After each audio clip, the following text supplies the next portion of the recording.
Hey guys, I'm doing a book review. It feels like I haven't done a book review in so long, and because I haven't, but the book I'm reviewing, like I said in the book called Nicholas Sparks and Written in the Road.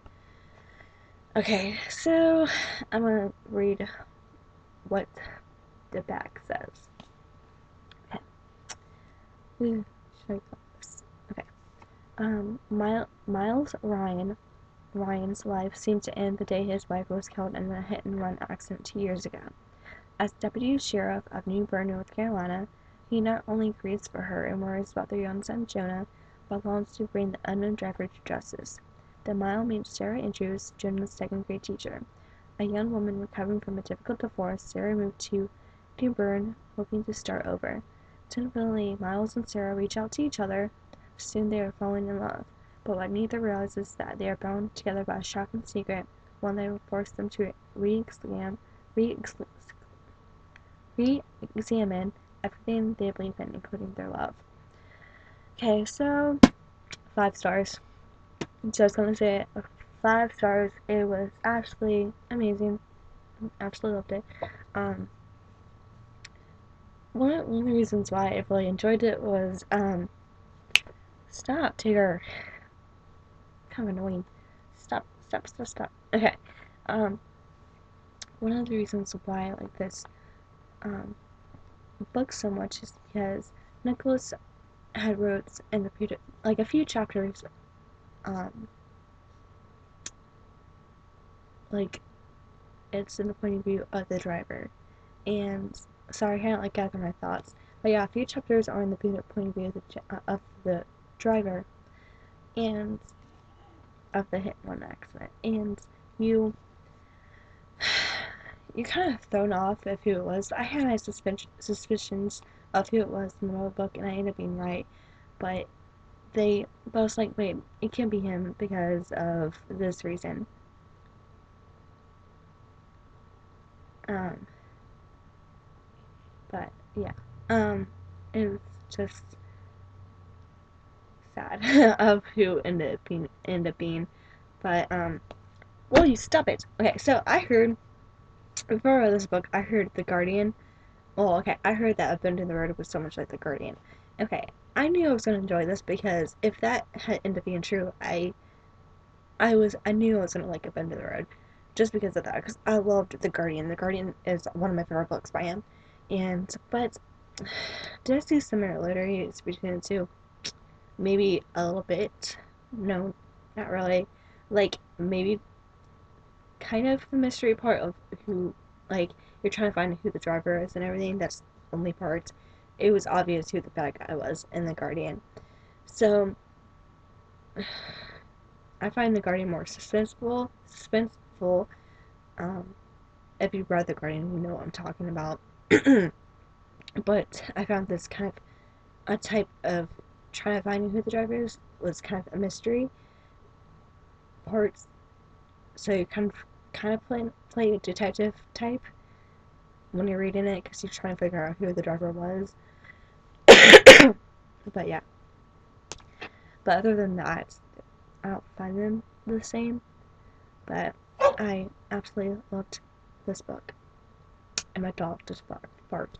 And I'm not trying to be biased or anything because Nicholas Sparks is one of my favorite authors, but he's I have not. Okay, he has 15 books. No, 17 books, and I've read 15. Um, this was the 15th novel that I read by him. But the ones I have not read are 3 Weeks with My Brother and The Best of Me, which is his newest one. Um, I'm waiting for The Best of Me to come on paperback. And I don't see 3 Weeks with My Brother in Walmart. Just don't like um every time I go to Walmart, I look in the book section to see if I see Nicholas Sparks books that I haven't read. But if they do have a Nicholas Sparks book, it's usually the one that I have not read. And when I saw this there, I'm like, oh my gosh, they have one that I haven't read yet. And I was like, I have to do this. I just have to. I have so many books to read, but I just gotta get this. But so yeah, and um, okay, I have read most of his books, and I say that So I highly enjoyed most of them, and there's probably one or two that I'm like I give like maybe a 1.5 to 2 stars, and that is The Notebook and A Walk to Remember. I know that sounds terrible, but I know that when you read a book and the book becomes a movie, you should kind of separate them because you know the movie is never going to be same exact. Is okay. The movie is never going to be exactly like the book, you know. And for some reason, okay, I've been a fan of the movies for years. So when I finally read the books, I was kind of like disappointed. I was like, for some reason, I don't know, I didn't. They were like so different from each other, and I was really disappointed. I don't know. I know that sounds terrible because I usually try to separate movies and books, and but it's kind of really hard to sometimes because if you get a book and it has a movie cover on it, you kind of like you see the picture of the actors on the cover, and you're like, how are you supposed to imagine your own characters when the actors are on the cover? You know, it's like I saw obviously I saw like I said before about what to remember in the Notebook. I imagine you know um, in the Notebook actually imagine different characters. But for a watch, I remember I didn't actually no imagine I imagined different characters for a watch. Remember too. I think it's just because the characters were described so differently than what I pictured, within what the movies were, and yeah, I don't know. It's like I saw the last song before I read the book, and even though I do have the movie cover, I did picture. No, actually, I don't think I pictured. I think I did picture Miley Cyrus as Ronnie in the book, except with the purple streak, because in the book she does have a purple streak in her hair. And I thought that was kind of cool.